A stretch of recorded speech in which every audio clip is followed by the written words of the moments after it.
Ngayon, lalabas natin siya sa sabon. Putik! Ano pala siya? Sleeve! I think this will be the big reveal of the vehicle. In 3, 2, 1. Superman, come in. You want to know how strong I am, Luther?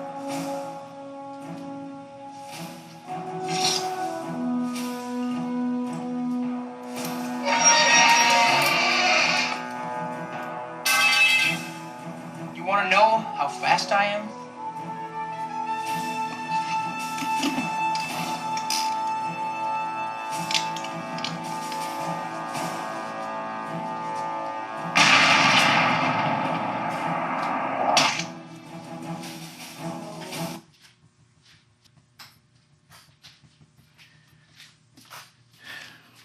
One of the best scenes sa palabas na to.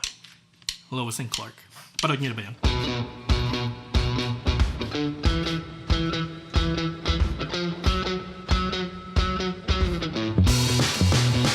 Okay, dami pa akong hindi na-unbox.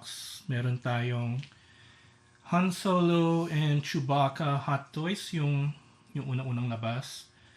Meron tayong Wolverine ng Sideshow Collectibles, I think. Meron din tayong Voltron 1/6 scale figure din, I think. May Green Goblin from No Way Home. And a bunch more. So iniisip ko guys, mag-unbox ng isang malaking item dyan, which is the Hot Toys Batmobile from the 89 Batman movie. Pero, before ko pwedeng gawin yun, meron ako kailangang gawin. Kasi, dito ko kasi plano ilagay yung Batmobile. I think it's a big enough display. Nalagyan ko na lang siya ng ilaw sa loob. But, kailangan kong tanggalin lahat to muna. Dito nakalagay kasi yung dog food ni Chewie. Now, Chewie, tatanggalin ko yung dog food mo doon. Tapos, lipat ko kung saan. Okay lang sa'yo? Okay lang? Okay. So, yun nga, guys. Yun yung kailangan kong gawin before ko ma-unbox yung Batmobile. So, simulan na natin. Medyo matagal-tagal to.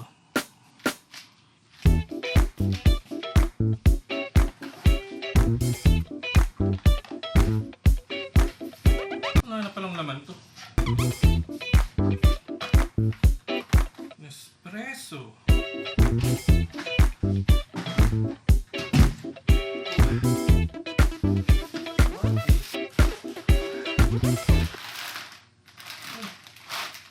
Coffee beans. Adapter.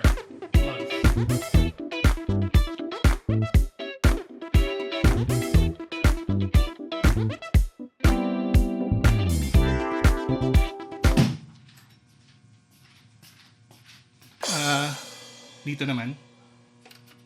Siyempre, tanggalin muna natin to. Ingay ni Chewie, sorry. We're done with this one. Dito na natin ilalagay yung dog food ni Chewie. Tsaka kung ano-ano pa.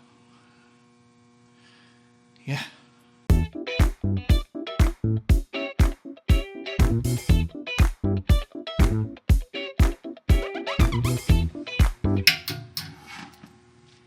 So ayan guys, as you can see, I think it's big enough for the 89 Batmobile.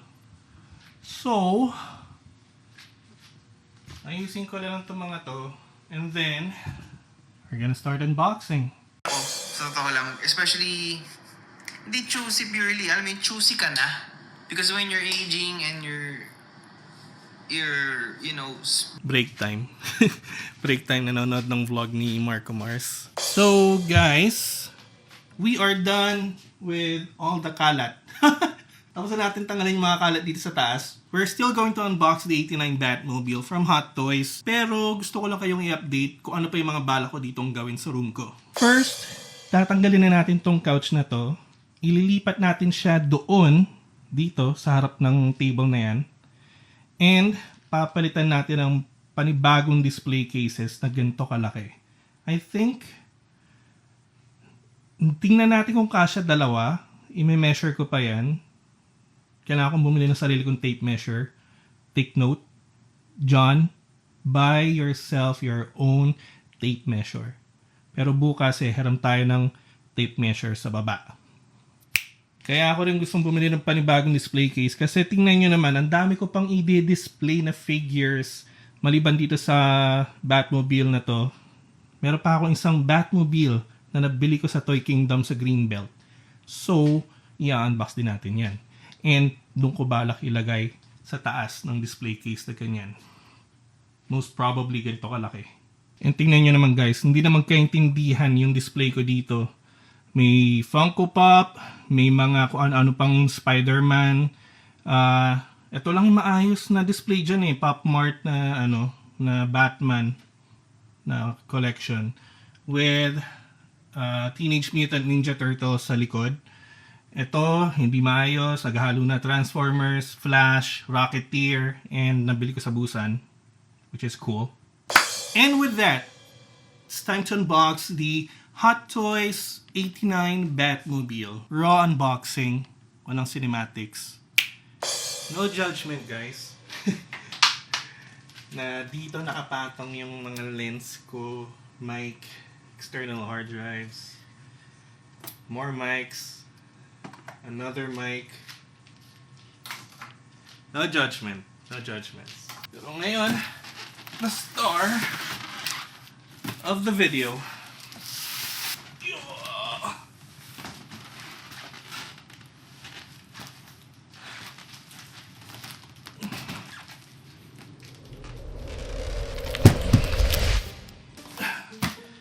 Okay, simulan na natin i-unbox yung 89 Batmobile.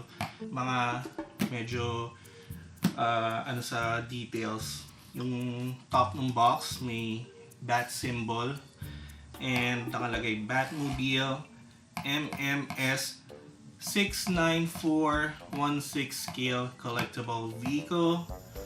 May stickers tape ng Hot Toys. And huwag nyo napansinin ito kasi hindi dapat yung ganyan.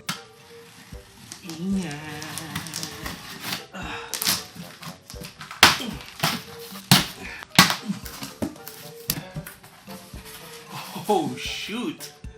Guys, check this out. Baliktad. Ayan siya. So, ito yung official box nung vehicle. One big picture of the Batmobile. Front view, there's a Batman symbol again here from the movie. And nakalagay ulit yung Batmobile MMS 69416 scale collectible vehicle. Ngayon, nalabas natin siya sa sabon. Putik! Ano pala siya? Sleeve! Sleeve pala siya. Okay. I think I can display this. And what's this? Instruction. Yung mga kung ano yung features nung vehicle. Okay. Babasahin natin ito sa malamang. And ito may mga accessories ng nasa taas. Ano ba to? Ito yata yung wheels? Yan yata yung wheels? No, I don't know kung ano to. Ewan? Malalaman natin yan mamaya. Yun! Sa mga gusto ng ASMR dyan, para sa inyo to. Yes! So ito yung stand niya. Rotating stand yata ito, I think. Yep, it's rotating. So ipapatong mo yan dito. And then pwede mo siya i-rotate. Nice. I think yata dapat hindi ko muna tinanggal to. Kasi pwede ko siyang gamitin pang hatak pataas.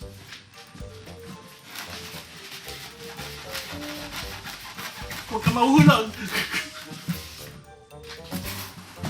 Yawn.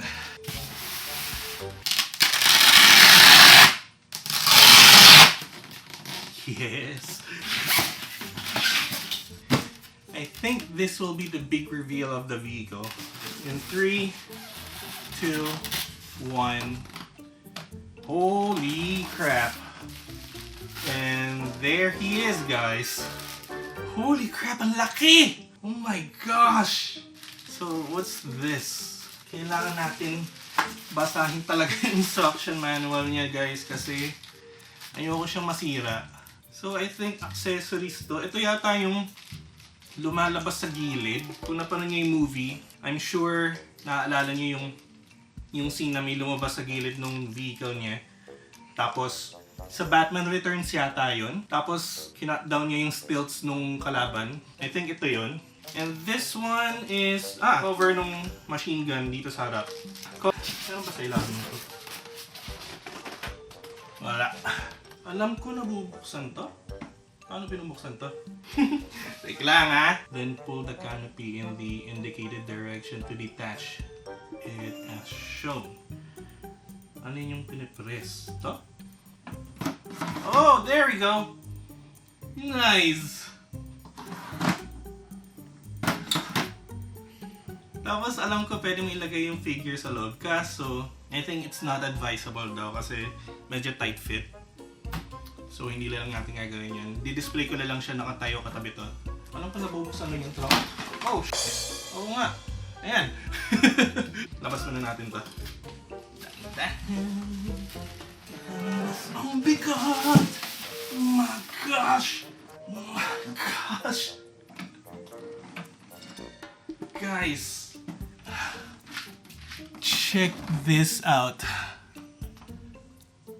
Oh my gosh. This might be the biggest Hot Toys collectible that I have so far. Napakalaki.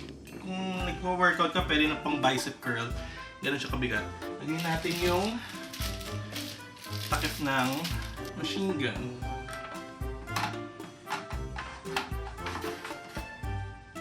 Yun lang ba yun?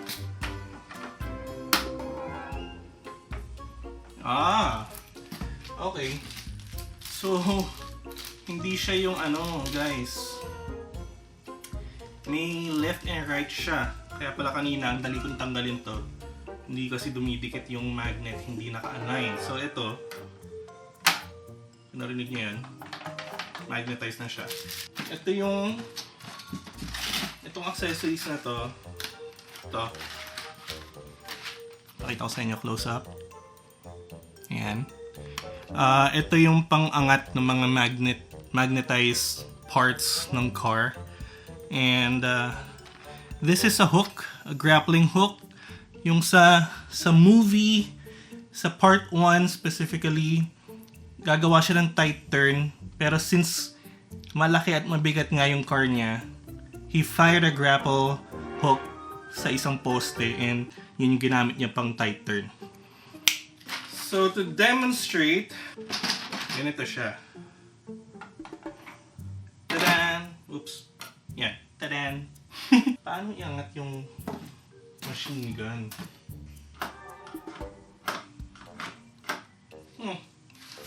At maluwag. Siguro naglalak. Ayun! Naglalak nga. Tapos pwede mo iangat pa ng ganyan. Nice! Guys, comment down below kung gusto nyo gawan ko to ng proper parang video na ina-explain mga features niya in depth. Comment down below. And don't forget to subscribe to the channel din. Para, ma-notify kayo kung may bago akong uploads. Ano pa ba? You need batteries para umilaw yung afterburner. AA. Teka. Found batteries. Saan nilalagay yung battery? Unscrew and open the battery box. Oh, we need a screwdriver. Oh! Meron yata itong screwdriver. Meron dapat. Don't tell me walang screwdriver itong Swiss Army knife na to. Walang screwdriver.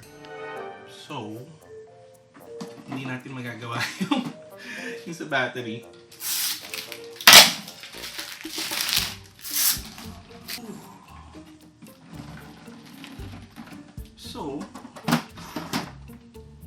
ina-attach pala dito sa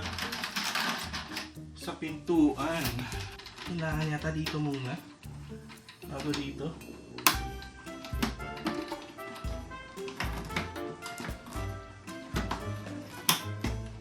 Yan. Yawn. So, that's it for this. Nothing else to do but to display it. Bale, ang hindi natin nagawa is lagyan ng battery to kasi wala tayong screwdriver ngayon dito.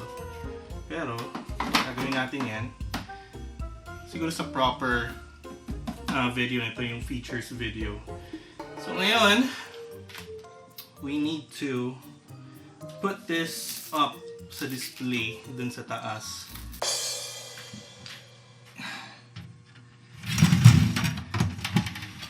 Medyo kabado ako dito, guys. Kasi nakita niyo kung gaano kalaki yung vehicle. Teka, punasan muna natin yung loob. Might as well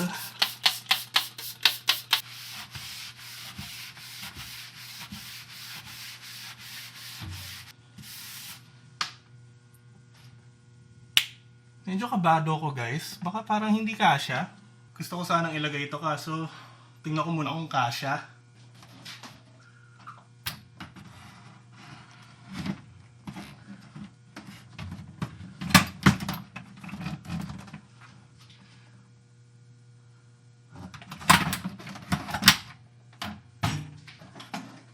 We have a problem, guys!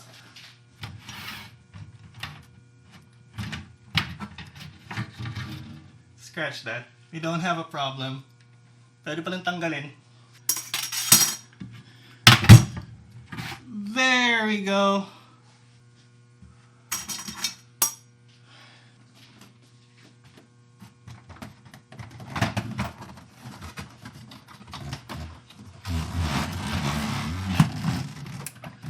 Oh my gosh, guys. Barely kasha. Oh my. Ooh. Guys.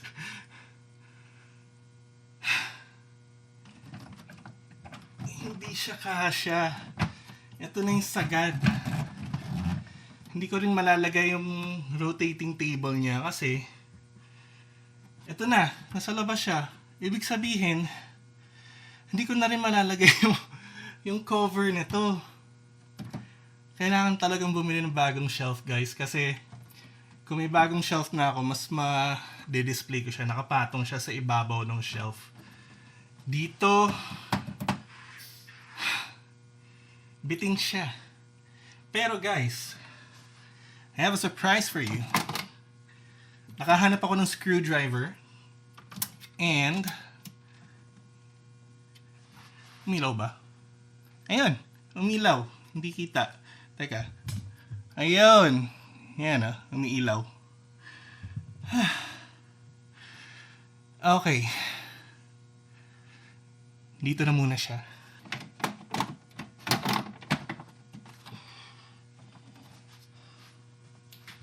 Okay. So guys, we successfully displayed my Batmobile dito. Hindi lang nga kasya. In-underestimate ko yung laki niya. Pero, good enough for now. Hindi ko na kasi pwedeng ibalik sa lalagyan dahil nakakapagod. Sayang yung hirap. So, for now, dito muna siya. And once makabili ako ng bagong display cases, ililipat ko siya sa ibabaw nun. Anyway, that's it for this first vlog of my channel, John's Toy Cave. If you guys liked it, give it a big thumbs up. Subscribe to the channel, hit that notification bell para ma-inform kayo kung pag nag-upload ako ng mga bagong unboxing videos and vlogs. And comment down below kung gusto niyo ba yung ganitong klaseng vlog, yung raw lang, raw unboxing. Pero, yeah, gagawa pa rin ako ng mga proper unboxing videos. Mga susunod na videos ko, malamang proper unboxing videos. So, stay tuned for that one. And until the next time, fellow toy collectors, take care and peace out.